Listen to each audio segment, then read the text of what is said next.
Ladies and gentlemen, welcome back to Talk Scottish Football episode. I think we're on to 71, 72 maybe. We're into our 70s, mate. Into our 70s, yep. Well and truly over the hill. Ryan McGinley's joining me on my right hand side. Div, you're joining me on my left hand side. The Premiership, Championship, League 1 and League 2 seasons are underway. How good is it to have the football back? Absolutely great. I'm loving it. I was there. I was there for the first competitive match in over 500 days. It was a wee bit boring. Rangers were. This is quite interesting, to be fair. So Rangers were really good for the first 15-20 minutes, and then they obviously scored, and then the tempo died. They get the second goal, and then the third, and then they kind of pick it up for then. So I was there myself, right? Usually I'll go with my dad, my cousins, and I've got mates and all that are kind of all in the stadium. I'm the only one that was successful in the ballot, because there was only 23,000 fans that were obviously there. So I go myself. I'm asking about and all that. Here, to get a ticket. Nobody I knew personally seemed to have a ticket. I put it on Twitter. Is anybody I know personally got? And then all these random guys that I only know through Twitter, and I was a wee bit. I don't actually know you. Do you know what I mean? Who are you? Let's meet and let's go to the game. So I was there myself, and I don't know if you've experienced this yet, or you've experienced it, McGinley, being at the game. It's a wee bit odd. Do you know what I mean? Because I'm trying to talk to guys. I knew a few people that were there and that, but it's just not the same when you're not there with your mates or your family or something. And do you know what I mean? So are Rangers working the ballot then on like an individual basis, whereas Celtic are doing it in so it is groups, but mine's is right. I'm no way anybody else. Right, okay, so obviously Celtic do it through that app thing, so you can apply as a group. I can't apply for a group because I've just got my own season ticket. Right, I get you. Do you know what I mean? So I was successful, and then other people I go with just weren't there, and that was just right, okay, unlucky for them, basically. Well, on that note, we might not need to worry about it much longer, Mr. McGinley. The rebranded McGinley. Vince McMahon's got a hold of you. He's taken away your first name. Didn't want to hear the rhyme. He just wants McGinley. Just wants McGinley. But I'm not gonna go against the boss. Let's be honest. Can't go against Vince. It's impossible because he'll never die. No. And you'll die before him. Well, but the other boss that we're talking about. Thank you, Nicola Sturgeon. The stadiums will be full. Thank you, glorious leader Sturgeon. Well, we don't actually know if they're going to be full. Definitely, they look as though they will be, and that's the good thing. We won't need to worry about these ballots for much longer. So exactly, the next game that I could obviously, you've got the Champions League qualifier coming up, but the next one is the Old Firm. That's the next one. So I was apprehensive, thinking I've got the Livy game.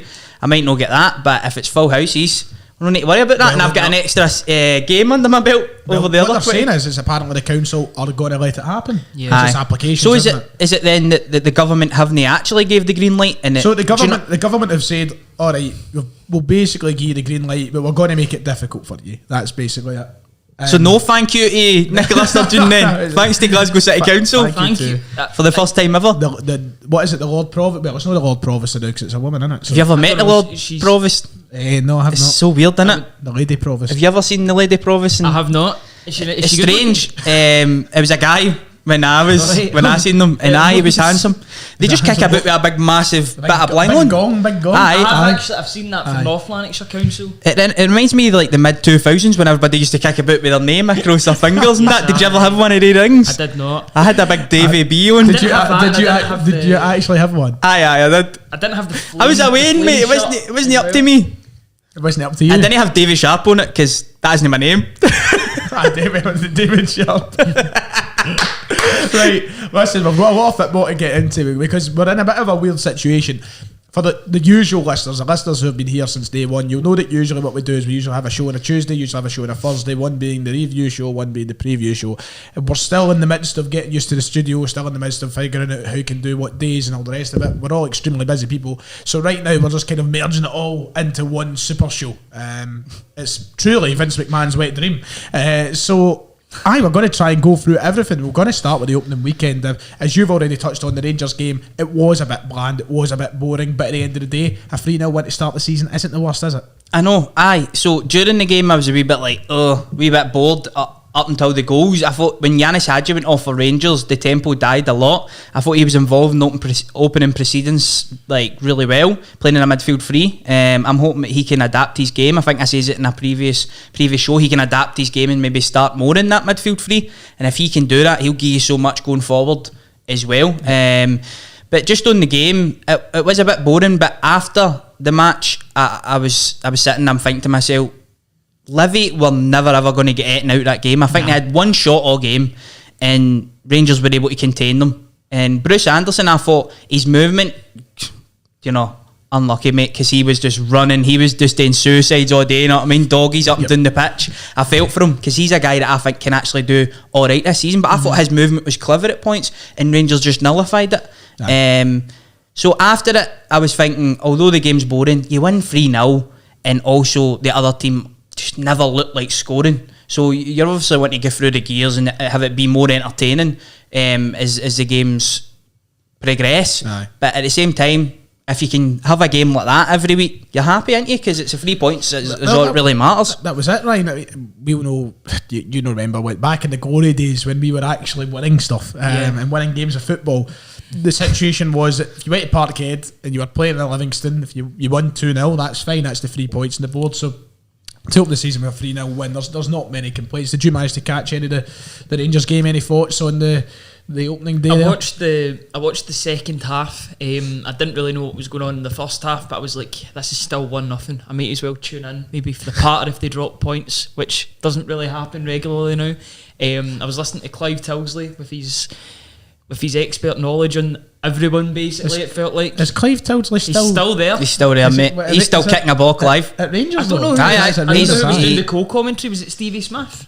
Did he do the commentary? It was Kevin Thompson last season, so it might be Stephen Smith this year, Ryan, actually. Because Kevin Thompson's obviously Stephen Smith actually speaks really well. So wait, you were watching on Rangers TV? I was not. I was watching his goal on Rangers TV. So let's not endorse dodgy streams. No, I may not endorse it, but do you know what I mean? He meant Sky Sports. But wait, what we can endorse is G4 claims. We can. Thank you, G4 claims. Thank you. But no, I was watching on Sky Sports, so I had the normal Ian Crocker commentary. Yes, sorry that my parents actually pay for the television. It was getting hogged.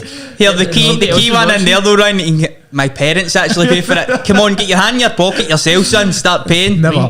Do too, my thoughts of the game. Look, listen, I think Rangers played well. To get their goals at least. It was a bit boring and bland, but it's the kind of performances you have to churn out over the course of the season, whether it be the opening day or not. There was one moment in the game I thought it looked a bit dodgy. It was, I think, Balogun ran into Connor the goal. Aye, that was early on. I was like, give us more of that now. But let's not. They kind of sorted it out quite quickly, so I can't complain. See, just to go back, it's still like an odd atmosphere, man, and I just found myself after it thinking, need to get full stadiums back in there as soon as possible, because there's obviously singing sections within stadiums, and if they're not all getting balloted or they're not all kind of getting to sit where they want to and they're all spread out, it will impact the atmosphere, because that's who kind of gets it going in it. I was going to ask you, was it the same as Parkhead? So the first couple of games at Parkhead, what you realise is the first whistle goes and everybody lets out like the popular chant. So for us it's like we're on the road again.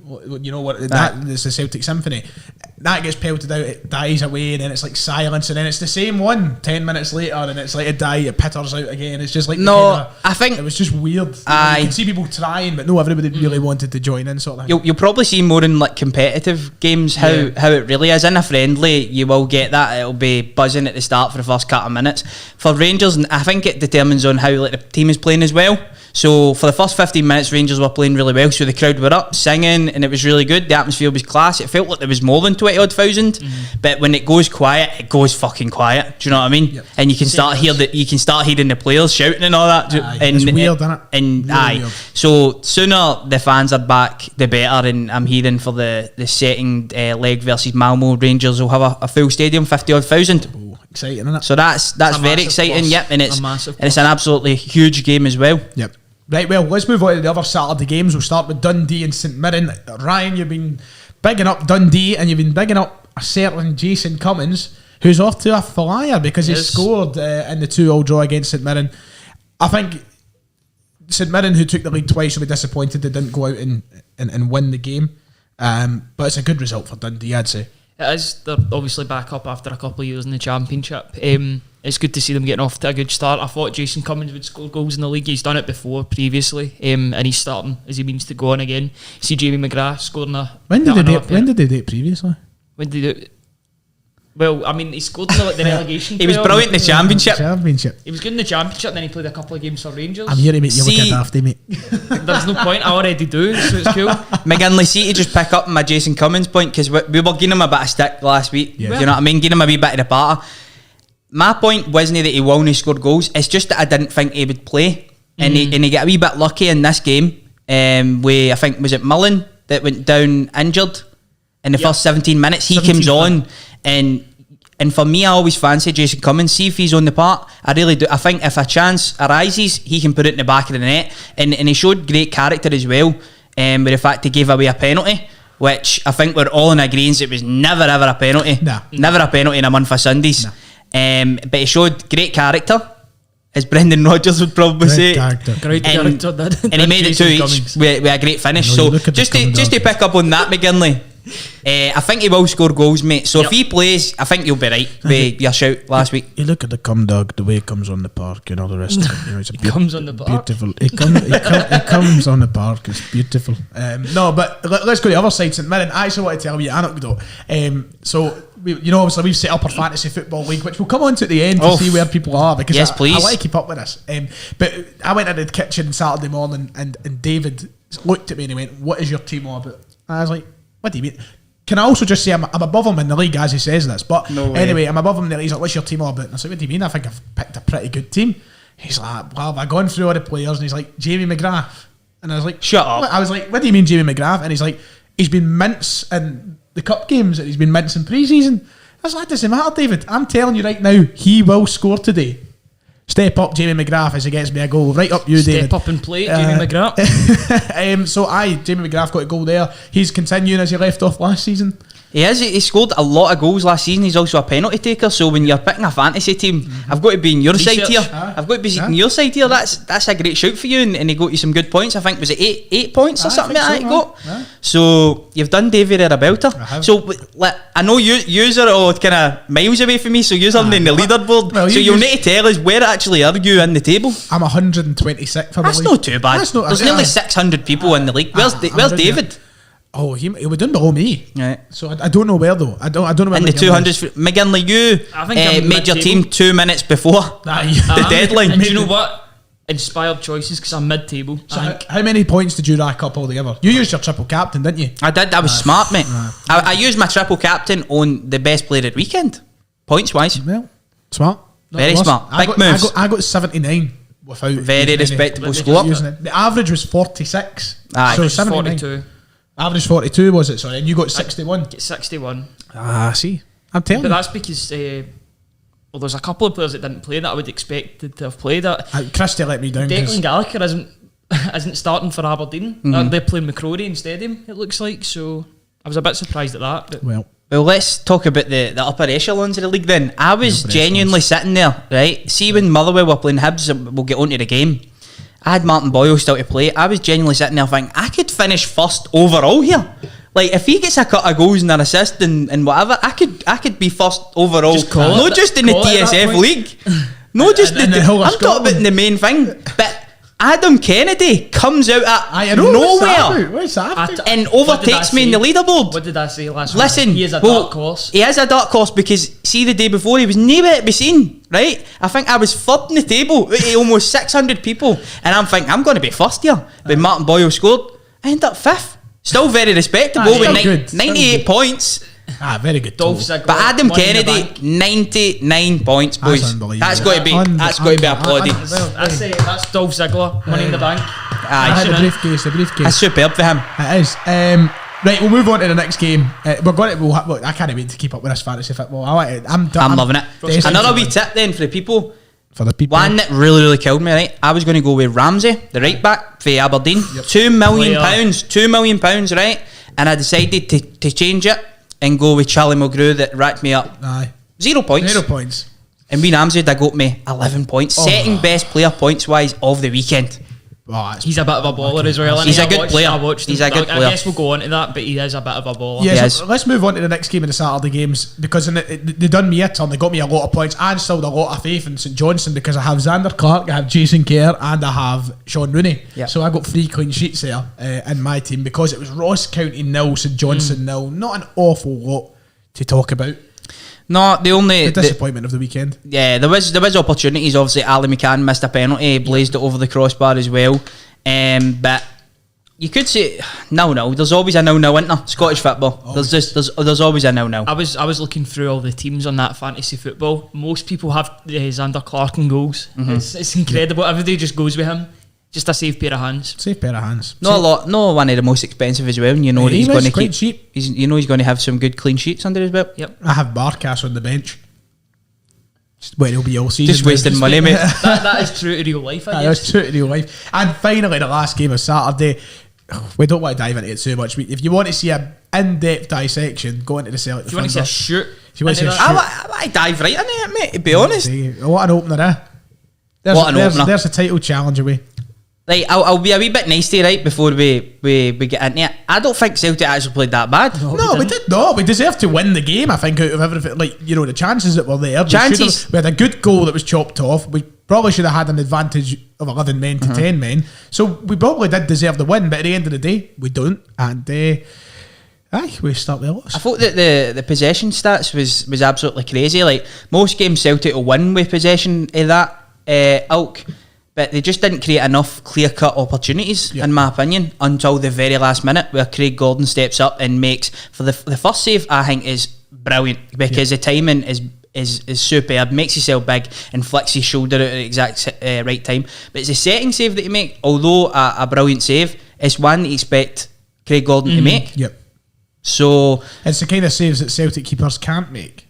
As well, pretty much. We're hoping that they can. But now. See, obviously Joe Hart's in, right? So I want to kind of get your guys' point of view on him and how you think he'll do. I was thinking about the goals that Celtic have conceded. I don't think Joe Hart makes a difference in the 2 goals that he's have conceded, though, still in that Hearts game. Well, I could be wrong. I think it's more to do with the defence and going and winning the ball and positioning the defence and that. Do you know what I mean? Well, see, this is where the difference maybe comes in with Joe Hart. Joe Hart is not a mute like the other two are.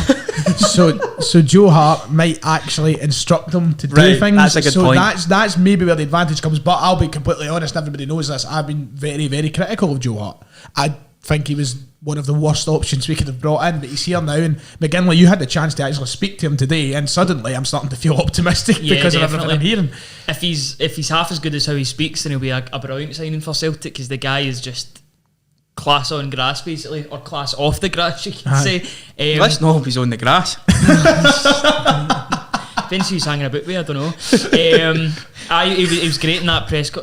Jeez, was he good though? Go up. See, that's what he will bring, and Celtic fans will be hoping that he brings the confidence back, because he's not been, like, you look at since he was at Manchester City, he's obviously very successful there, won Premier Leagues, he was in the goals, wasn't he, when Aguero scored that running around like a famous goal. That's right. But after Pep Guardiola came in, he gets rid of him because he's not good enough with his feet. He goes to Torino. You know, he was criticised, although played every game for Torino that season. He then moves on to West Ham, I believe, on loan. He's replaced midway through the season by Adrian, so he's dropped there. He goes back to Man City, back on loan to Burnley. Same thing happens again. Plays a lot of games. He gets dropped, I think, for Nick Pope. Yep, that's right. And so he's probably not been a proper number one since his Man City days, so it's quite a while ago. It's about 2014, 15. That's the last time he was a number one keeper. That's mad, isn't it? I think he'll have a chip on his shoulder because of all of this, and he'll want to prove people wrong, and that's good. I think both signings will be like that. I know we'll get on to talk about James McCarthy later, but they both will have a chip on their shoulder. They've got stuff to prove. They've got a point to prove that they're not done, they're not finished. So I think it all bodes well. If he's willing to work and willing to put his graft in for the team, then I think it'll be a good signing if we can get it all sorted. Just on the McCarthy one, I missed a boat, didn't I? We could have actually broke that news about 2.5 weeks ago. Remember, boys? I seen him up. Then again, his family all stay up here, didn't they? I know, but don't tell people that. That's what I said at the time. I was like, he stays about 5 minutes for here. That's why he's here. And then 2.5 weeks later, he signs for Celtic. Although I did say at the time, I think his knees might be gone, you know, his injuries might be getting the better of him. But if you get a fit McCarthy, he's got to be a better option than Ismail Osoro for me.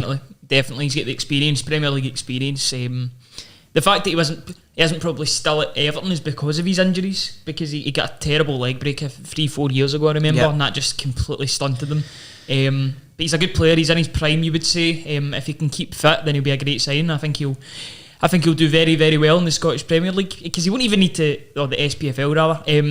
He doesn't even need to really run about that much. He can just stay in that position that he wants to and just dictate the game from there. McGregor will do the hard yards, I think, and he can just stay in his position and just dictate things from that position. Yep, you will be hoping his hammies stay intact. Yeah, look, if we can get the James McCarthy, that was his absolute best at Everton, and even his best at Crystal Palace, and Wigan, of course, as well.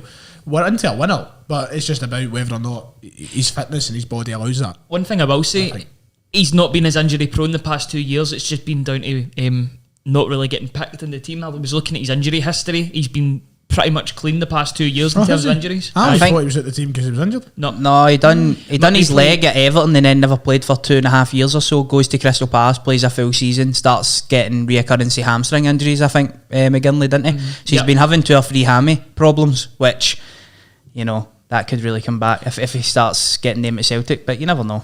And in terms of the game, though, are these 2 players going to be the kind of players to fix this up in time for the next league game, do you think?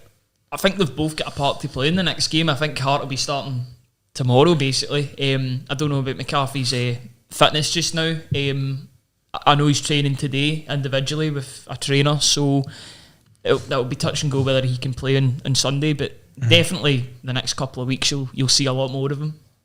Right, cool. I mean, big suitor. You've got to give a mention to Hearts just before we move on. I thought he was good all day. Adam's got to we're going to phone him. Well, we're going to. I think we've missed the cut off because my apologies, Adam. The situation was I was held up in an American diner for fucking not held up in that way. American and held up can go very wrong. But big Robert De Niro coming in there. But I was held up in an American diner for about half an hour, so I was late. We started the recording late, and we've missed it on his break. I think we've missed the cut off to get Big Kennedy on. Oh, that's a shame. It's a shame, but we haven't really touched on Hearts. To be fair, they worked hard, and the likes of Suter deserves a bit of a shout out. By the way, actually, we didn't even say anything about Tony Ralston. What do you make of his goal?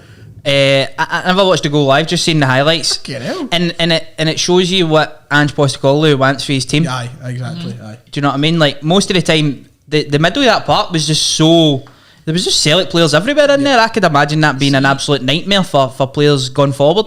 But that's where you'll find, I think, these players, like your fullbacks, still be getting into positions like that. And I think it's dead odd. I think it's brave in a sense because you'll get a lot of opportunities here. But also at the same time, if you don't shoot up the back line and you don't get it very organised, you can be hitting the counter-half better teams more regularly, in my opinion. It's very modern, isn't it? Pep Guardiola's famous for that. I remember when he was at Bayern, he always used to get David Alaba and Yossi Hakimi to go into the middle very much, and he does it now. Delph as well when he was at City. Exactly, with Delph, and when Walker is walking right, he likes him to get right into the middle. It's a very modern approach to the full-back game. Yeah, and if you actually take the 3 competitive games that we've played so far, you could actually make a case that Ralston's been our best player in the 3 games. Yeah, the last 2 games he's been good for you. Yeah, no, let's just ignore that. But I mean, even Tony Ralston to continue right back, that's smart for the next 5 years.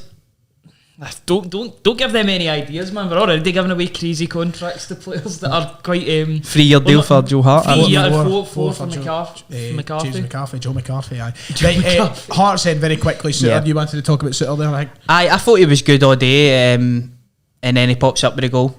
You know, he was a number of times he was flying into tackles. He was winning the ball back for his team, and they were under the cosh for the vast majority. They were chasing the ball for the vast majority of the game, and he was a shining light. I thought him and the boy in the middle of the park for Hearts, who ended up getting man of the match. The boy for Everton. The boy for Everton. How is he say his name again? I don't want to say it. We'll learn. We'll get. It's Bananimi. I thought he was really good. I heard somebody say it the other day, and I was like, I need to remember that, and I'm just forgot. Somebody even got to bother. Just the big man Suter. The fact he's had an Achilles injury and then another Achilles injury, still only 25-year-old. It was a good story for him popping up with a goal. It meant a lot to him, you could tell. Yep. On to Sunday, Aberdeen 2, Dundee 0. I thought Aberdeen looked really good. They did. Really, really, really good. And it's once again stressing that argument of maybe people going, they could finish second.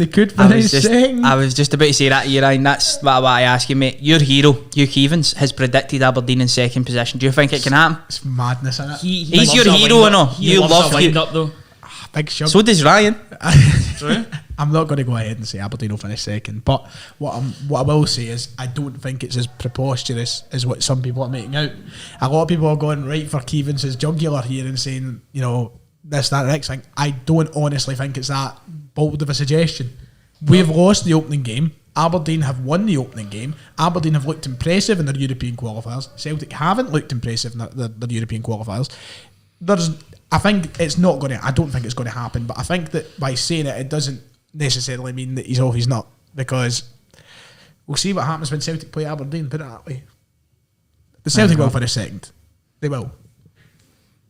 You would expect so, especially with like the players still coming in. Yep. Do you know what I mean? Well, if they do make an impact, that's it. I think that Keevans might look a bit more foolish. Or he'll look like genius. It could look. Although it's not really. It could. I don't think it's that bad a claim. To be honest, it'd be different if he said we're going to. It's not because they're organised. They've brought in a director of football. Yep. They've got signings in that Glass actually wants in the team that he knows from American football, so they know that that's the sort of players that he wants in and around the team. That Ramirez looks a good player that they've brought in. They've got good youngsters on both sides. Ramsey, and I can't remember the other guy that plays on the other side, but I know he's another young fullback as well. So the future looks good for them, and obviously they've got the diamonds in the middle, and they've obviously got Scott Brown, but they've got Lewis Ferguson, who I rate so highly. I think he's a phenomenal player. And I think that Stephen Glass will bring the best out of him, especially with having the extra protection now in there with Scott Brown, and if they put Ross McCrory forward one as well, start playing him in the middle, I think Lewis Ferguson, if he stays at Aberdeen, could have an unbelievable season, because he won't need to worry about both sides of the game. Obviously he'll still need to have them to a certain extent, but he will be able to get further forward. Like Aberdeen were a team genuinely that I thought, listen, when Stephen Glass came in and the players and all that, the squad they had at the time, they went 9 games without scoring a goal. I was like, that's right. I think they could actually finish outside the top 6. Like that was actually the thoughts that were going through my mind. But I just think that they've signed so well. Yep. You know, they've brought in Scott Brown, the Jet, Ramirez, that I think could be huge for them. And impressed me. If he gets used, you know, he's not in the team now. Aye. So the strength and depth is now there. And what have I always said? What have I always said about Sir Jonathan Hayes? What a player! And he's a grafter. You can't underestimate the influence of a guy like Johnny Hayes. He's still really quick for his age as well, by the way. What age is he now? 34, 35. Aye. Madness. I don't know, by the way, if I got that guy's name wrong. It's Christian Ramirez. Did I say that? You just said Ramirez. Right. But Johnny Hayes getting the goal at the weekend. Things you love to see. I love Johnny, honestly, a cult hero. And another shout out for that Jack McKenzie, who's the right back. I knew it was Mick. Aye. Nice. 2 good players. So, I mean, on the other side of that, Dundee United, just quickly. Aye. Oh, you just got to go into that. I was going to say the other side of that, but on you go. I was just going to say, because you guys had Dundee United doing well this season. Yes. We was impressed with them in that first game. I had them in 11th, and I thought, I didn't think they looked too good, lads. I think judging against a very good Aberdeen side at the minute would be harsh on them, but at the same time I do get you, they didn't look great. I think they will come into their own. I really still think they'll still just don't think they've got enough creativity in that midfield. Well, they've got time to fix that. They've got time to fix it. Yep. They need to do it though, because I am starting to see what you were saying in the first episode. I was looking back, and I didn't obviously watch the full game or nothing, but when I was looking back I was like, there's a severe lack of, don't know, there wasn't a real like creativity, there wasn't a they might need to recruit somewhere like I don't know, like a Ewan Henderson or something, bring him in, get that sort of creativity in. But I thought they looked okay. I mean, until Aberdeen scored the second goal, they were passing the ball about quite nicely, but they weren't really doing anything with it. But it's only their first game. They'll get plenty more games to sort of right that wrong.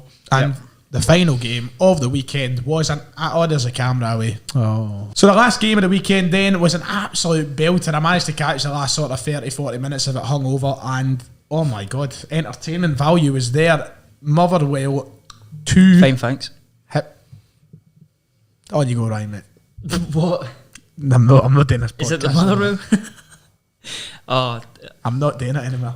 It was a good game. I watched the first I give half. I watched the first half extensively, and then one of my dodgy streams just cut off, and I just allowed it to kind of buffer. So I obviously watched all the goals, but it was really back and forth the game. And although Motherwell get beat, there was a lot of encouraging signs, especially that Van Veen that they've got. He looks a really good player. Yep. A good header from Mugabe as well.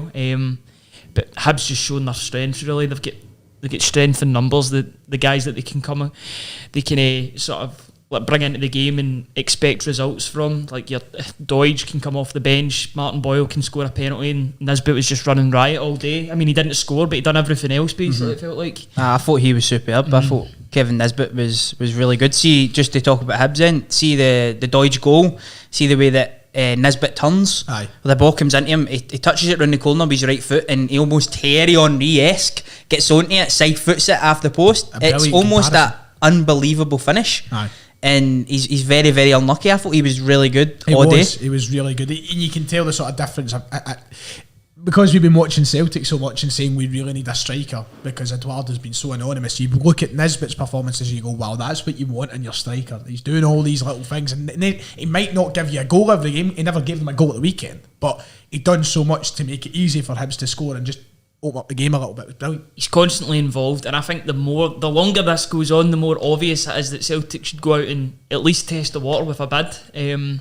I mean, he's put in transfer requests in the past when Birmingham came in. So if he wants to go to Birmingham, then I've got no doubt that he would want to go to Celtic if the right offer came in. I think it's a no-brainer. We don't really play with a striker just now anyway.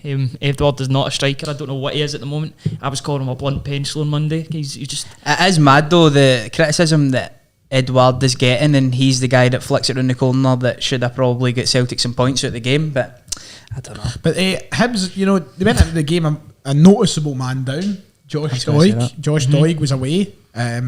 Apparently Watford, I think, are the favourites to land his signature. A few teams have been in for him.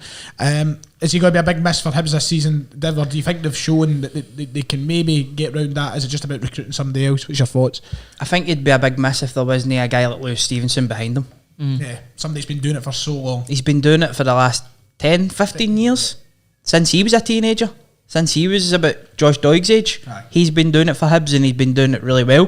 He's a club legend. Do you know what I mean? Testimonials and everything. Exactly. Testimonials, the lot. Aye. So if there wasn't a guy like Lewis Stevenson there, then I feel like they really need to go out and replace that. But you can just slot him in. I think he'll do a job. I think he'll do really well. Do you know what I mean? What do you think about this, by the way? And this is something I've just thought of in my head, right? And it's to do with Celtic, of course. It's got to be, innit? I know. Can we not just talk about something else? No, but it's to do with their left back position as well. I know. I could see where you're going with it. We should just test the water, put a bit in. Test the water, but include Adam Montgomery in the deal, because I think he could make the step up and play for Hibs. I think he's a good player.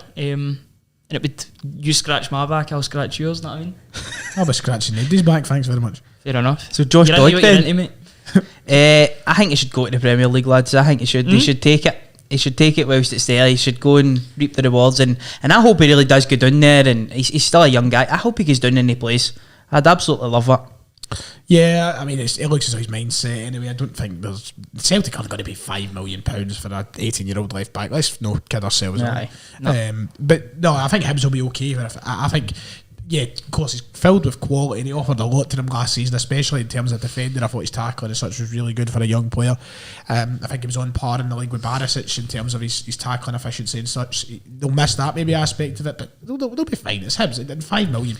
I think that's the sort of money that it doesn't come around very often for Hibs. Yep. When was the last time they sold big? Was it maybe Stephen Fletcher? Have they had anybody they've sold as big since? Scott Brown, 4.5. No, Fletcher was after that, wasn't he? I think so. Or was he? I'm trying to think of it probably was Fletcher, anyway. I think it might have been. It was around Brown and Fletcher's time anyway. That's it comes and goes for Hibs. They need to take bids. Hibs have been knocking back a lot of bids recently as well for Nisbet, and they were spending money before that. They bought McGuinness in for St Mirren and they paid a fee for him. And they paid a fee for Nisbet before that. So they've been spending money and they've been knocking them back. So eventually I think they've sat down, they've weighed it up. He's 18-year-old. Yes, he's going to be a miss, but we've got Stevenson behind him. We'll take the money, and I don't blame them. And on the other side of that, McGinley, Motherwell, I think a lot of us kind of put Motherwell down and out in the season preview top 6 episode. You still going with that? Aye, still going with it. Honestly, outside bet still, but I thought that they looked good. And a guy that we've overlooked coming back into the team after basically a full season out, Liam Donnelly, who was superb the year before. Yep. So you've got guys like that, and I did say in the last week's show, and I probably will be wrong, I mostly am, but we spoke about Graham Alexander going out and fishing in the lower leagues and potentially unearthing a gem that we don't know about. So we're looking at it and going, that squad looks light. But then he goes out and gets somebody we don't know. And we've seen that in that game with Big Van Veem up front. I thought he was absolutely superb. What a name, by the way, Van Veem. Yeah, it's definitely a cult hero name in a couple of years. Van Veem the Dream. Like that. Van Veem the Dream. That'll catch on. Gogsy will be copyrighting that as we speak. Take it. Van Veem the Dream. Take it, mate. I think Alexander's a good manager, so I might have changed my mind on where I put him. I can't exactly remember, but I know it was quite low down. But he is 12, I think you put him. No, I put Livingston 12. No. Don't throw me in like that. I know, sorry, mate. No, Alexander's his points total since he's came in has been brilliant. So he can get a result. It's obviously just bedding in these new players, but I think they'll be all right. I mean, they showed enough against Hibs. I mean, they should be beating the teams maybe around them. Well, let's move on to European football, because it's a big week in terms of European football for all the clubs in Scotland. Now, I want to point out an interesting fact. Rangers, of course, as we know, didn't get off to an ideal start last night. I still think it's a result that allows you a good opportunity to qualify. But if Rangers don't qualify for the Champions League, there's actually going to be about one game on the Saturday for the rest of the season. Wow. Because Celtic will be in either Europa or the Conference League. Rangers will be in the Europa League. The other two teams will be in the Conference League or the Europa League or whatever. There's actually going to be about one game on the Saturday. That's weird, isn't it? Yeah, it's going to be crazy if that's the case. That is so weird. So hopefully everybody gets knocked out and Rangers get the Champions League. Is that what I said? I've got an unpopular opinion about Sunday games. They elongate your weekend, and it's good. I like going to football on Sunday because then it means you can do something on your Saturday, and then you get the Sunday. I work on a Sunday though, so I'll need to get rid of that shift. And sorry, I don't know your rota, mate. They're the best paying, shifts. Sundays are the hungover shift. Sundays are good. Aye, everybody's getting their hungover. I like it. You just elongates your weekend. Anyway, fuck Sunday football. Wow. Sorry, McGinley. I'm Saturday 3 o'clock kind of guy, man. I love it. I do like it. Saturday 3 o'clock. Opinions at the end of the day. That is. I think I would. I'm normal in the sense that I prefer the Saturday 3 o'clocks, but I get what you're saying about the Sunday. I'm not normal because I like Sundays. Thanks, Ryan. But the thing is about Sunday kickoffs as well, right? See if you've been at it the Saturday night. You've been on it. Easy target. On it and at it. Fuck off, right? Jesus Christ, I'm the last person I can say that about. No, I'm only joking. Have you been on it and you've been going at it hard on a Saturday on a Saturday night, right? Sometimes you go to the game on the Sunday and you just want to die. You're sitting there just. I think it gives you a second window in some ways. So no, if you're playing Hamilton. Just get on it again. No, if you get on it again. Christ, I work a Sunday as well. Once again, I don't know your guys' rotas. I'm not as... Right, well, you know it now, so does that change your opinion? I get you out of the football. Let's do a Saturday 3 o'clock. Anyway, McGinley, last night news broke. Big news. Before we come to Rangers, because we'll cover them first when we talk about the games itself, but big news broke last night about Celtic and the potential... I don't know what the update is now. I've not been really keeping up, but Michelin fielding an ineligible player. Yes, the cheats of Danish football. They've brought the game into disrepute. I want them out. Sviatchenko's Wayne will be greeting. That is what I'm saying. I think he was already greeting, wasn't he, with PSV battered them last night. What was the score? 3-0. 3-0 and I enjoyed 3-0 at half time line and it's finished. I actually watched the highlights after I heard about the disgraceful ineligible player getting played, and I enjoyed it even more. Was it a Brazilian guy or something? Janino.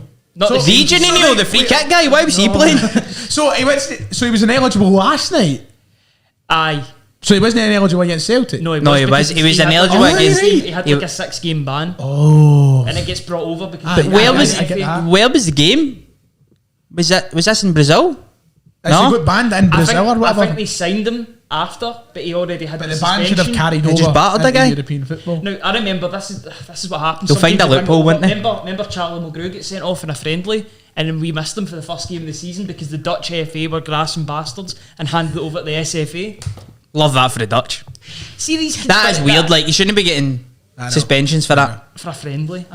So basically what you're saying is we should be getting the Legia treatment of the 2000. What I'm basically saying is let football win. We've seen it with Sion. We've seen it with Warsaw. Let's see it with Mitchell. Let the little guys win. Let the little guys win? The little guys. Aye, let the little guys win. No, I'm talking to me. I'm not talking to you, no. Just let the little guys win for a change. Who? Celtic, of course. Yeah, let's talk about Rangers, Malmo. Aye, so who knows? Maybe Celtic will go through to the Europa League. We'll soon see. Rangers lost last night, 2-1. I have seen absolutely nothing of the game. I'm not going to lie. I was working, and then obviously I woke up this morning, and I basically had to come straight here after a failed American diner visit. So, give me your thoughts, Dev. Are you ready for the Champions League? Listen, it's going to be a big game, but I think you could really tell that was a team that were 12, 13 games into their season. and I thought for the majority of the game that Rangers dominated the football. And but for a moment of literally 90 seconds of madness, Rangers probably win the game, because I don't think Malmo had a lot of opportunities out with the 2 goals. It was 2 defensive errors, you could say, especially the second one. The first one, very bad defending for Rangers, uncharacteristically. And I literally tweet, don't let this goal get inside your heads. Like, and before I can send it, before I could literally just put the tweet out, they score. Aye. And I'm like, for fuck's sake, man. You give yourself a mountain to climb, but that Stephen Davis goal in the 95th minute, literally, although away goals and all that part of doesn't count, it's still huge, because now Rangers only need to score 1 goal to take it extra time in the following game. And although Rangers just weren't at it, and you could tell it was only a setting competitive game, so Livy and then setting competitive game, I still think they showed enough that they were the better side. I really do, and with most players back, I think Rangers can still win this tie. I really do. How was it? Is it Joanne Berget that plays for them? He was dictating some of the play. Was he good, I watched the whole game as well. Done it for Celtic. Once Malmo went up 2-0, they were quite happy to just sit behind the ball. I was like, why are you not going for it here? Because Rangers looked a wee bit shaky at the back. But Rangers were pumping the ball into the box time after time after time. They did deserve a goal, and they got it. It was a deflection from the shot from Davis, but they needed that bit of luck. They did deserve a goal in the end, and I think it changes everything. Even if it was 2-0 and they're taking it back to Ibrox, I still think it's an even game. I know that sounds weird saying it is, but Ibrox is a different beast. They could easily score 3-4 goals. They've made that a habit in Europe over the past couple of years. We'd like to see that happen then. Yeah, for the coefficient, 100%. But what I will say is Rangers need to improve. Performance levels need to improve for that Malmo game, because Malmo are champions at the end of the day. They're no mugs. So it's going to be a tough tie to still go and beat them at Ibrox. But it's one that I think that this Rangers team are capable of if they play to their maximum. There's a lot of notable missing players for Rangers. Suspensions. Balogun was suspended, Roof was suspended, Glenn Kamara was suspended. When you look at the bench, it was really light. The only real guy that you could have looked at in the bench and thought he could come on and make a big impact, and has proven in the past, was Yanis Hadji, who was nowhere near fit. He never came on, so that just goes to tell you that he was nowhere near it, because he came off 17 minutes into the Livy game. And that midfield three, I thought, struggled. And there was another tweet about it, try and take the load a wee bit off Stephen Davis, because he's having to do too much work. Lundstrom and Scotty Arfield, who didn't have the greatest of games, I thought they were poor. Try and take the load off him a wee bit, and they weren't really able to do it. That midfield three, I don't think you'll see again for Rangers, barring suspensions and injuries and all that, because it just didn't work. But to get back to the goal, I've never celebrated a goal so much in my life when I knew my team wasn't going to win.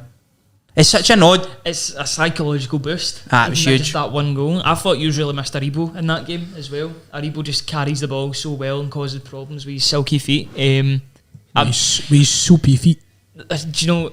No, as much Morelos as Rangers as well. are not my team, I do like Aribo. I like watching him. He's just a great player. I was watching a podcast of The Beautiful Game. Really good podcast, actually. You should check it out. Who does it? It's some guys from London. Right. I thought I'd heard it before, but I don't. So they've had Leon Balogun on recently, and I watched that. Was that him talking about how he fell in love with Rangers? I've seen it there about 10 times. He was Balogun was saying that Calvin Bassey calls Big Joe Aribo the Nigerian spider. He's got because of the dribbling. He's got big long legs, and it's just really, really hard to get the football off him. Right, listen. Are you confident for next week? Aye, but they need to go through the levels. I thought Ryan Kent gets some criticism, and his end product probably wasn't there. Still gets the assist for the Davis goal, but I thought he was picking up some dangerous areas. He was the most influential player still going forward, and on another day, he probably produces a lot more. The thing is, I think Kent goes on and on and on. He never stops. He keeps on grafting. Yeah, that's something I need to highlight then as well, because it was a Rangers team that were nowhere near the level of performance that you expected them, but they continued going. Yep. They really did. They didn't give up. Their heads went for a couple of minutes. They were able to regain composure, and they get a very vital goal. It's not like Celtic, because when we concede in Europe, heads drop. That's what happens. Yep.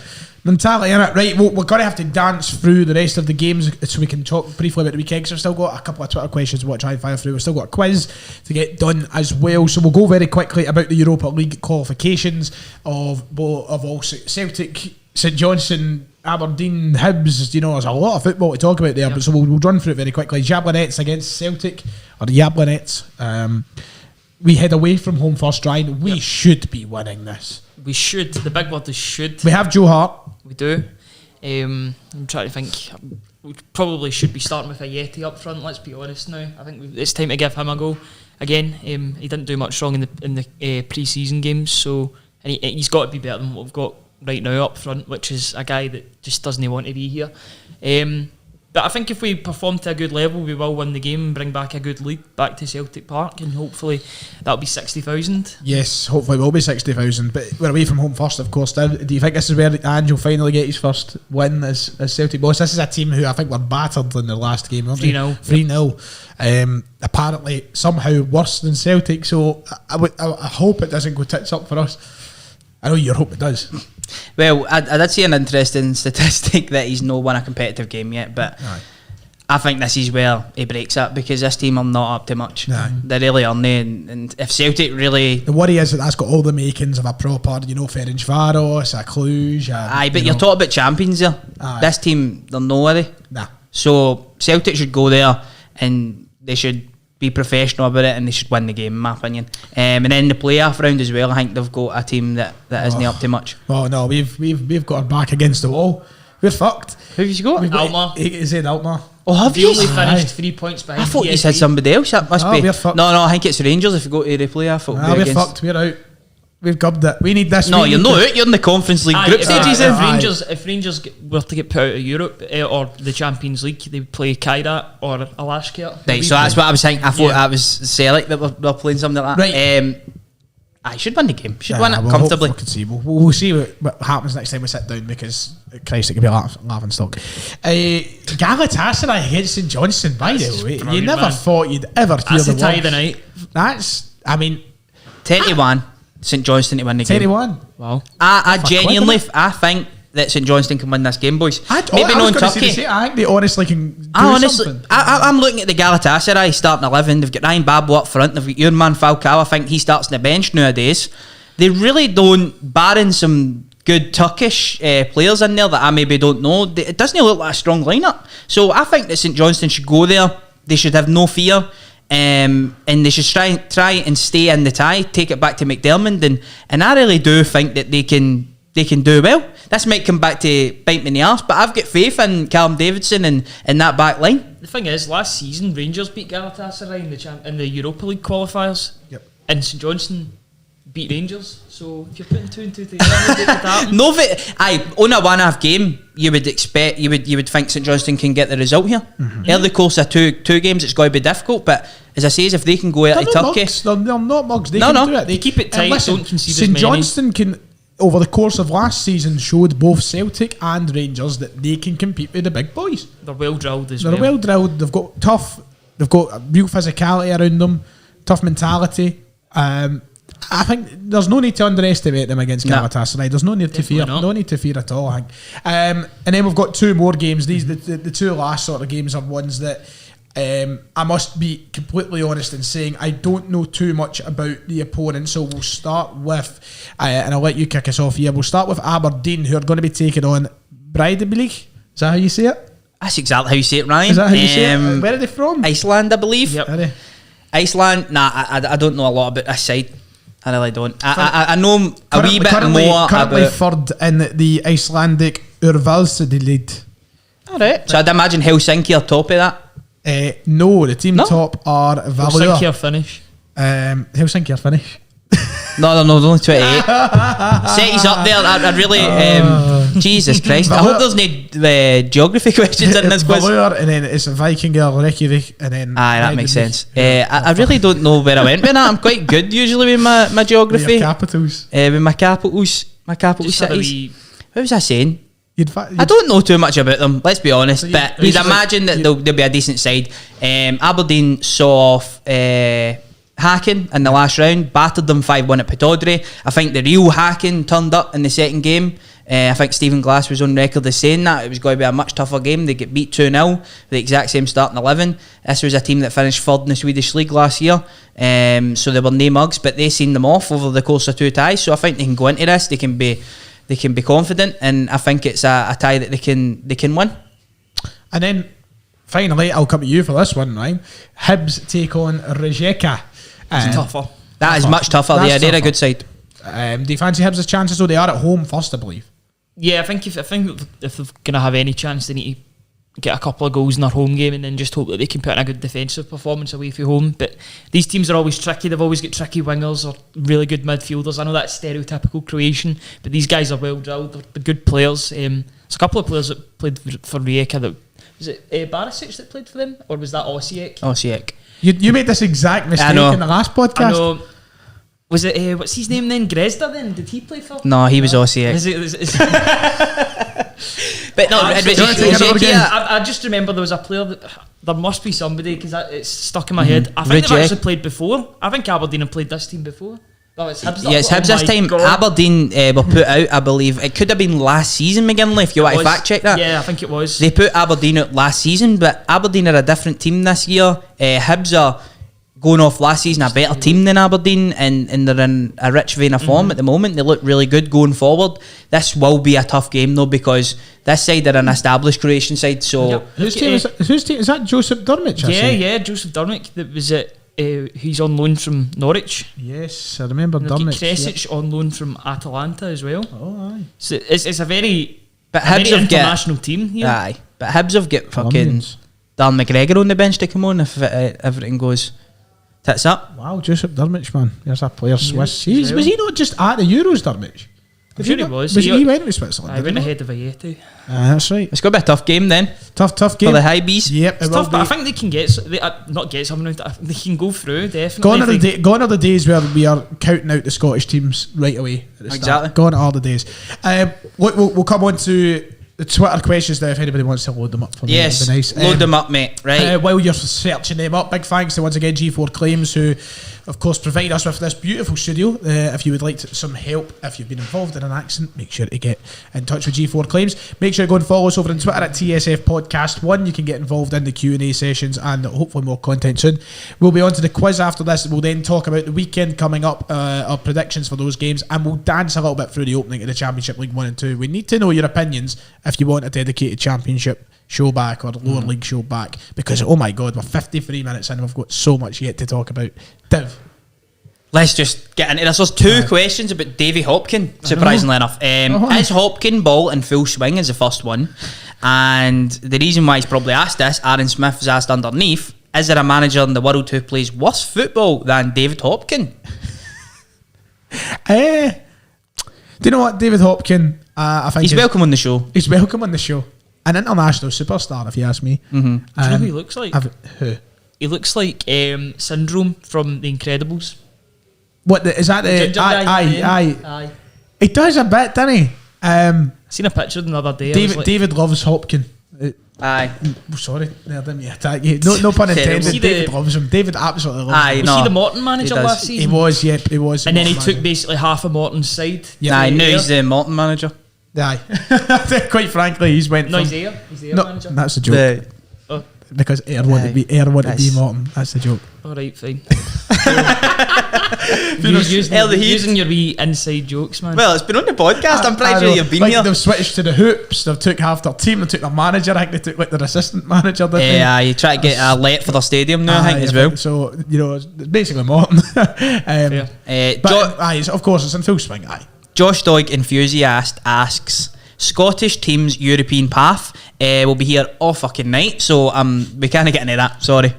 What does he mean, Scottish teams? Because European basically path? If Rangers get beat in the Champions League, right, they'll play this team. If they beat off them, they can play this team. If Celtic get beat off this team, they can play St Johnstone, all the rest of it. I think St Johnstone are in Europe though until what do you call it? December. They guaranteed group stage football. I'm positive they are, because I don't think there's a playoff in the Conference League. You can check me up on that, McGinley. I'll have a wee look. But there was a big thing made out of it. Remember in the Scottish Cup, you're guaranteed football, 2.5 million or this. Yep, that's right. That's right. Aye, that's right. Mr. Loyal Haji asks, Could Rangers' second team win the league? No. So going after the team then that started the first game. Right. The actual senior squad. I thought we were just talking about every backup. So like McLaughlin, Patterson. Yeah. So you would have McLaughlin, Patterson, Katic, Balogun, Bassey. In the midfield, you'd probably have, oh my God, that's a tough one. Who is I'd say the strongest. Lundstrom. You say Lundstrom.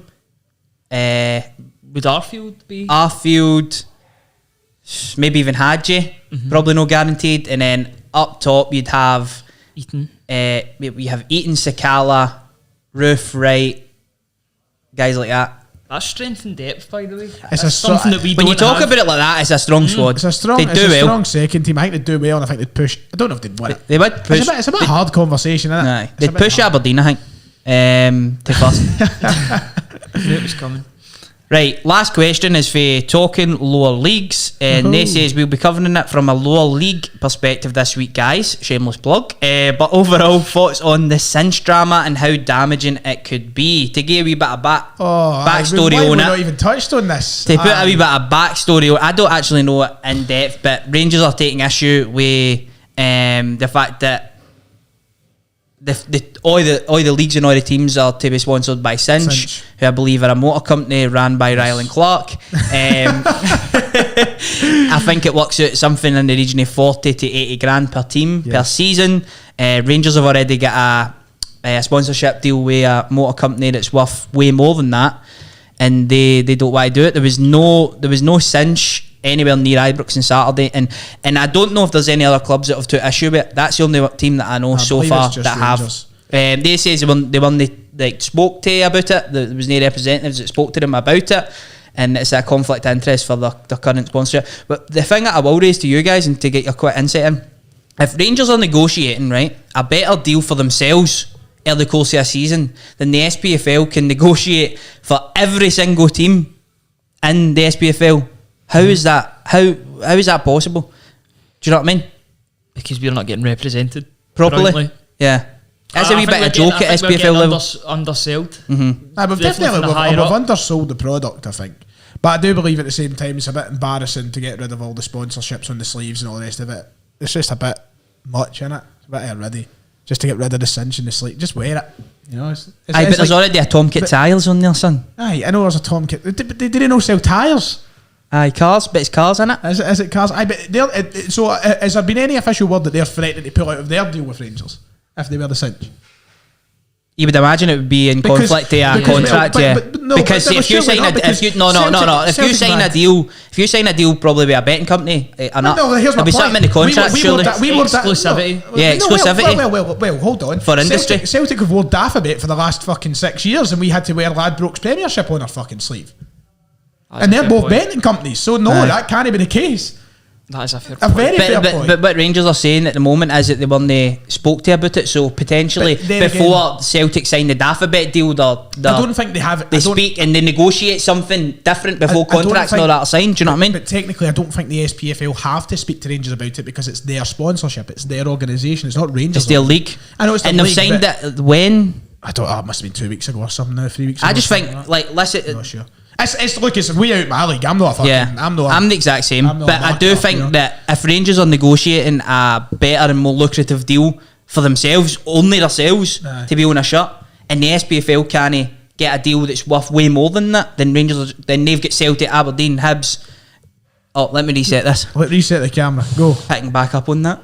The camera went away. So if Rangers are able to negotiate a better deal, like just take everything away here, right? Whether Rangers are the wrong or the SPFL or the rest of it.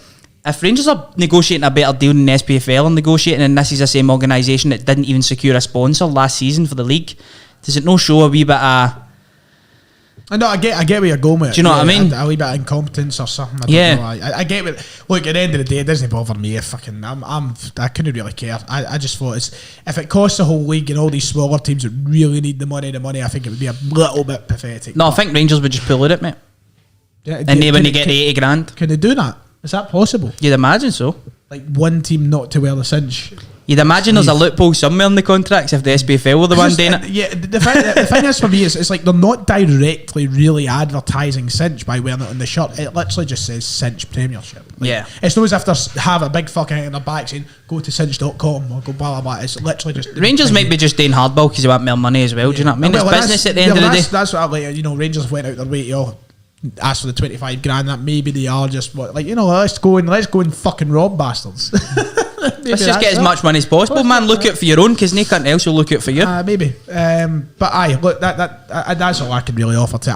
I'm not on the SPFL. And it's just come back to me as well. There is actually a playoff round in the Conference League. Oh, has it just come back to you? Just came back to me. How's that come back to you? Just came back to me, mate. Just your sources, mate. Aye, sources. Good sources. Good sources. Great sources, I would say. Aye. Great.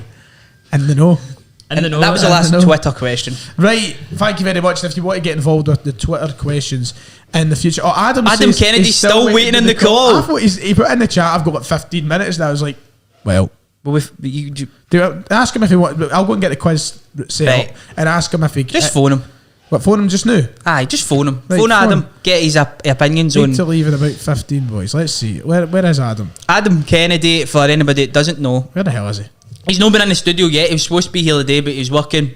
He's a Hearts fan, season ticket holder, all the rest of it. So we'll get his insight into Hearts. Oh fuck! I've not even connected it to the Bluetooth yet. But he wanted to get involved about obviously the big result. You need to get his opinions on Robbie Nielsen. His opinions on Robbie Nielsen, and I think he wanted to talk about his season predictions a little bit because he missed out on that big conversation. So let's see if we can get him on the phones just now. You should be able to hear. I love this feature. Doesn't sound like he's available for the. Oh, that didn't last that long. There's Kendo away. Did he hang up? Is this him? Is it maybe? Do you need to phone him through actual? I don't know. Usually, this is what I done. I just done this for David. I phoned him through. Let's try it one more time. One more chance, Adam boy. One more chance. I'm hoping. Maybe we've missed him. Maybe. Oh, there it's ringing now. It's ringing. Hello, it's Chris Tarrant from Who Wants to Be a Millionaire. How you doing, Adam? What's happening, mate? No bad. I'm great. How are you? We're getting there. We decided to get. We didn't know if we were going to be able to get you on because I was running late, and you're live, by the way. The show is on, so that's why I'm speaking in my funny radio voice. Good stuff. But we thought we were going to miss you because I was late. I was like, oh Christ, don't know if you're live on G4. Please do not swear. But you are now live. You're talking to me, Div, and McGinley. Adam, I take it you wanted to just come on and wax lyrical about how great the Hearts are beating Celtic at the weekend. Yeah, sort of. I don't know whether it's how great we were or how poor Celtic were, to be honest. Yeah, because we were talking about it at the start of the show. We were talking about how we thought that, you know, Celtic obviously had a large share of the possession, probably with a little bit more conviction in the final third, should have went and won the game, but Hearts took advantage of Celtic being so poor in that front, and you just get 2 goals past a goalkeeper who can't catch the cold. Yeah, I couldn't sum up any better than that, to be honest, mate. I thought we were decent defensively in the first half in particular. I think Edwards had a free header from a corner. I think any other efforts was kind of from range. You boys know I'm a big fan of David Turnbull's. I thought for the most part he was fairly anonymous. And even when Ryan Christie came on, he was probably at the heart of the best move, which again, Craig Gordon proves the difference. Although I will say as well, Greg Taylor is onside. There's absolutely no doubt about that for me. But these whole claims with regards to kind of Bobby Madden, these conspiracy theories, if you like. He's taking aim at McGinley here. He's taking aim at McGinley. No, not at all. He's a wide word from somebody that's on the phone. On you go. Keep going. What were you saying? No, I was going to say, I think that Celtic were just at 6s and 7s defensively. You know, I look at the winner, and as much as it's a decent ball from Michael Smith that asked the question to Scott Bain, you know, there's 3 Hearts players queuing up at the back 6 to know it's home. Very easily done. I could not believe just how poor Celtic were in the defensive sense. And I know that back 4 is an absolute disgrace and there will be reinforcements, but I mean, I thought our board were bad. It speaks volumes that Celtic's is probably even worse. Who would you rather, Dom Mackay or Anne Budge? Mackay. Oh, would you? Oh, surprise answer there. What about Suter or Starfelt? Oh, Sophie all day. Right, okay, don't have to All rub in. day. Not Even a debate.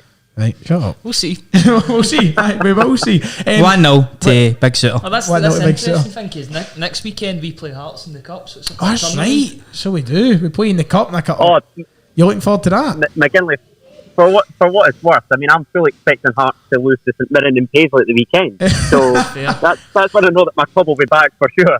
Well, I was going to come on to talk to you about your sort of like season predictions very briefly, because obviously we'll only have you on for a couple of minutes and such, but we're not going to expect you to go through every single team and give us a 10-minute biography of where they're going to be this season. But a lot of people at the weekend were picking up the clip of me. It was a Rangers account talking about Hearts, and they were like, oh, blah, blah, blah. And I still had people like you. I saw a couple of my jambos coming to your defence, actually, right? Exactly. A lot of Hearts fans and a lot of Rangers fans as well commenting, going, see, to be honest, he's not actually wrong, is he? Like, that's how bad Celtic are that Hearts are in the position where they're beating. It's like Hearts' season this year, Adam, it's not, I don't think the first game suggests by any means it's going to be a cakewalk. It's going to be still a very difficult one that, as you've already said, you wouldn't be surprised if you lost to St Mirren at the weekend. No, because I look at the first 5 fixtures, and even then, our record in Paisley isn't great. I don't think we've won in the league there since 2010. So the last time that we won against St Mirren through there was en route to winning the Cup in 2012. Aye. So it's an absolutely rancid record.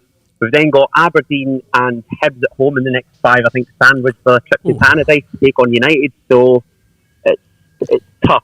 But to be honest, if you'd have offered me, 4 points from the opening 2, I'd have snapped your hand off. So I probably would settle for a draw at the weekend, as daft as that might sound. It's fair enough. I mean, see, to be honest, you should be beating Celtic anyway. Let's just be blunt about things. That's a result that you expect of the teams nowadays. Very quickly, Adam, before you go, we'll let you give whatever predictions and such you want to throw out. And if you want to say anything, feel free. But I'll kind of open it up with, I'm not going to make you. I'll let you open it up with who was your winners and losers from the weekend then? What did you like? What did you see around the Scottish Premiership this weekend that made you go, aye, that's going to work, or they're good this season? You could probably take it from most of my who scored previews, to be honest. I had 3-0 Rangers, so I got that absolutely spot on. I think Livy McGinley touched on it last week, and I was surprised everybody having a hot take. I'm banking on them finishing 12th as well, to be honest. Oh, are you in the same boat as McGinley? Wow. I am. I mean, don't get me wrong, McGinley's shout of Dundee for top 6 was a wild one. But it is what it is. Viva la David Martindale, Adam. That's what I'm saying. Killian Sheridan and Jason Cummins. See that front two. That is a sitcom in itself. Those two. It is. Well, they were come dog off the mark at the weekend, so you never know. And are Rangers going to go and win the league this season, Adam?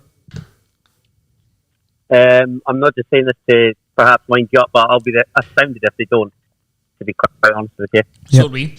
So we sound fucking daft if we said they were going to win the league this season. Div's sitting here with holding back the smirk on his face. Listen, before you go, before we let you go on the line to finish off with our quiz, we're a good hour and 10 minutes in, by the way, Adam. You've missed some garbage you should have been doing here. You've honestly missed a belter. Disappointed, mate. Aye. I blame my employer, but I'm not going to debate them out online. This is where I throw up a graphic on screen just flashing the name of your employer.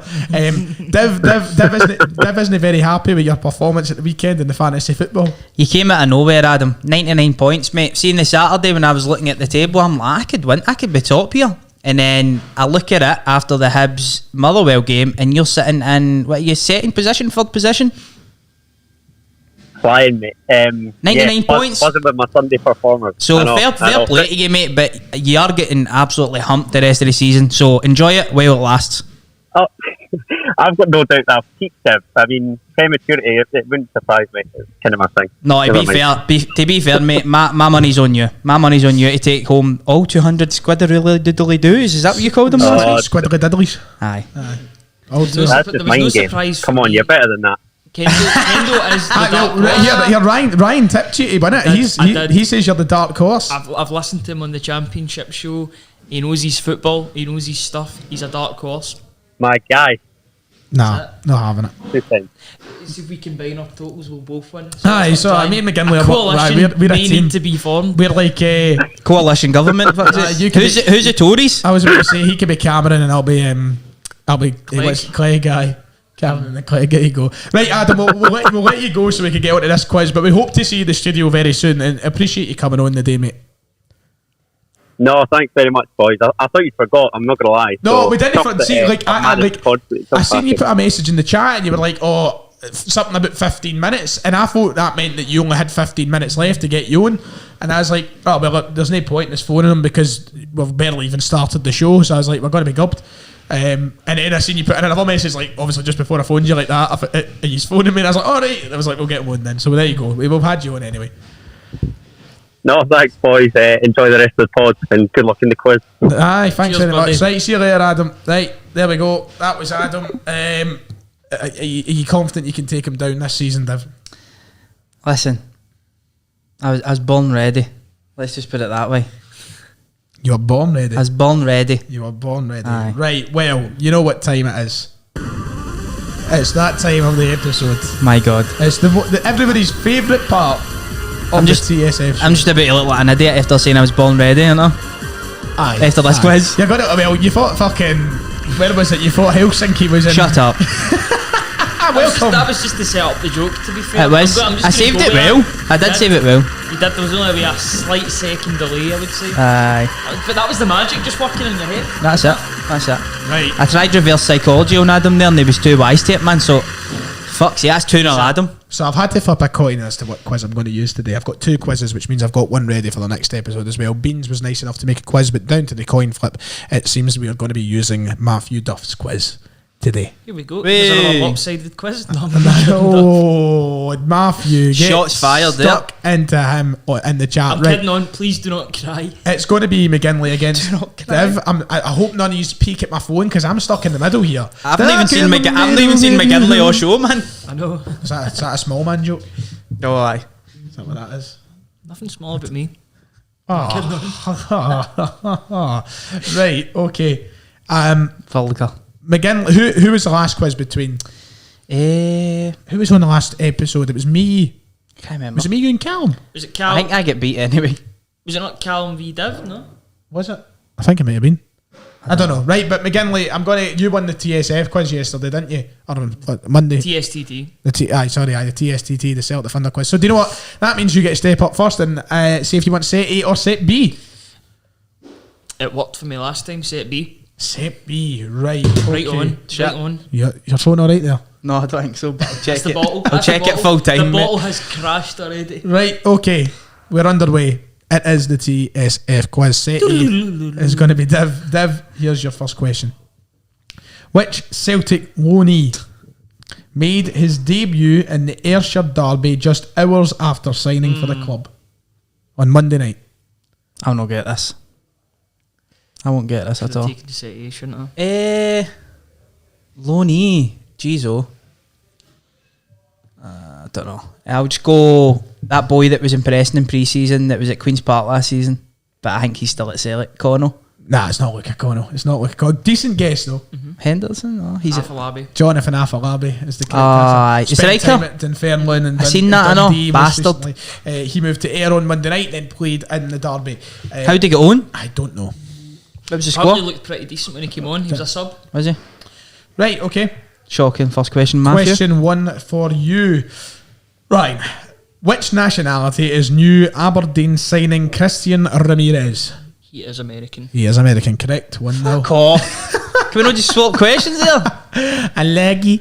Question 2 for you, Div. Hearts recently signed midfielder Benny Banningham.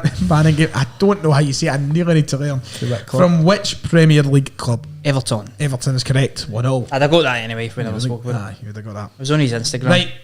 Question 2 for you, McGinley. Take the lead. New big name addition to the SPFL, Joe Hart, is famous for his sponsorship with which brand?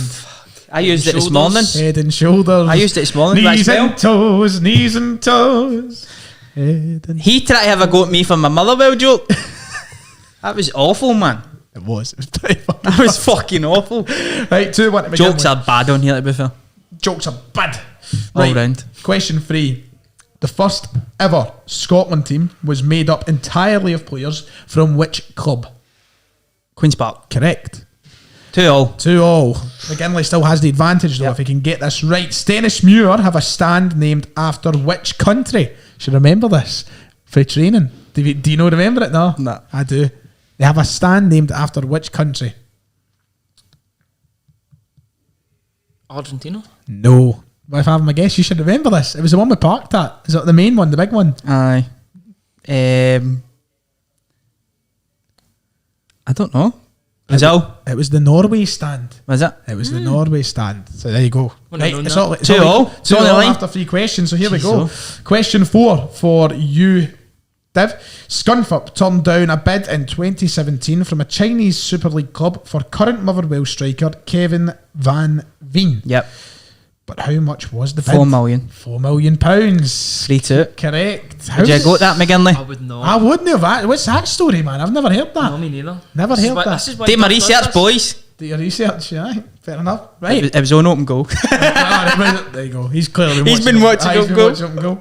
Right, has McGinley, to. you need this to equalise. Which ex-Celtic player was playing for Malmo against Rangers? Oh, for fuck's sake. Joe Ingeberg. Joe Ingeberg. We brought him up earlier in the show. That's the correct answer. After that, that's no, come on. 3-0. 4 million. What a answer for me. And And then that. aye, well, What a wet squid. So what is this? That was This a is it. pressure question. I felt the pressure. Question number 5. You Oh need, my. right, you need to get these right, boys. 3-2 so far. 3 each, that's decent. Which Scottish club hold the record for the most relegations from the top flight? Is it A, Dundee, B, Hearts, C, St Johnstone? Dundee. Correct. That is Dundee. Dundee have been Said the relegated same. 7 times. 4 out of 5. That's decent. 4 out of 5. You need this right, Ryan, or Div is this week's winner. The standard has been good this week. It has been. Oh, well, aye. St Johnstone face Galatasaray in Europa League qualifying tomorrow. But how many times have the Perth side qualified for European football in their history? And I'll give you it within 1. If you're 1 over or 1 under, I will give you it because it's obviously a difficult question. St Johnstone have existed for probably over 100 years. Europe. So how many times in their history have they qualified for European I'm gonna competition? go for 4. McGinley, He's got it, hasn't he? I hate to tell you, they are wrong. He is wrong. The answer's 7. 7 times. So Div, well done, mate, because this week you are our winner in the TSF quiz. Well done, well done. Fantastico. Sometimes maybe good, sometimes maybe shit.